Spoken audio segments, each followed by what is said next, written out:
RTI Live News. Ask for right. నమస్తే, welcome to RTI Live News. Warangal Karimabad SRR తోటలో ప్రభుత్వ ఆకారపు వీరలక్ష్మి పాఠశాలలో మొంతా తుఫాన్ కారణంగా నీట మునిగిన ప్రాంతాలను సీజనల్ వ్యాధుల నుండి కాపాడడానికి ఆరోగ్య శిబిరం ఏర్పాటు చేశారు. కార్యక్రమంలో ముఖ్య అతిథులుగా పల్లం పద్మ, రవి, బల్లం హరీష్, బోడిగా రతన్ గౌడ్, అంకటి శ్యామ్ సుందర్, శంకర్ వైద్య సిబ్బంది పాల్గొన్నారు. మన 32వ డివిజన్లో మెగా మెడికల్ క్యాంప్ ఏర్పాటు చేయడం జరిగింది. ఆర్వి మెడికల్ సంస్థ ద్వారా వాళ్ళ సహాయంతో ఇది ఏర్పాటు చేయడం జరిగింది. దీంట్లో 10 మంది డాక్టర్లు వివిధ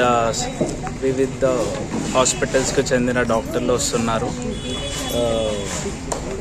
ఇలాంటివి ఎన్నో సక్సెస్ఫుల్ చేయాలని కోరుకుంటున్నాను. ఈ మధ్య జరిగిన వరదల వల్ల అనేక మంది ప్రజలు ఆరోగ్య సమస్యలతో ఇబ్బంది పడుతున్నారు. వారికి ఇది ఉపయోగపడుతుందని కోరుకుంటూ నా వంతు సహాయం నేను చేస్తున్నాను. ధన్యవాదాలు. ఈరోజు 32వ డివిజన్లో ప్రజలందరికీ వరద బాధితులకు వాళ్ళకు అందరూ జ్వరాలు వచ్చి ప్రజలు అందరికీ రావడం జరిగింది. దానికి కోసం మా బాబు 10 మంది డాక్టర్ని పిలిపించి ఇవన్నీ టెస్టులు చేయడానికి వాళ్ళకు మందులు సౌకర్యం ఇవ్వాలని అందరికీ చెప్పడం జరిగింది. ఇంటింటికి పోయి కూడా కళ్ళపత్రాలు పంచడం జరిగింది. ఇక్కడ మన ఆకారపు వీరలక్ష్మి బల్లో వీళ్ళందరినీ క్యాంపు పెట్టడం జరిగింది. అదే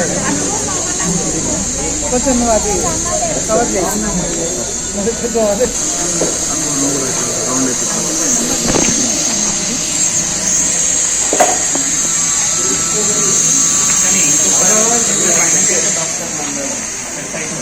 ఉంటుంది.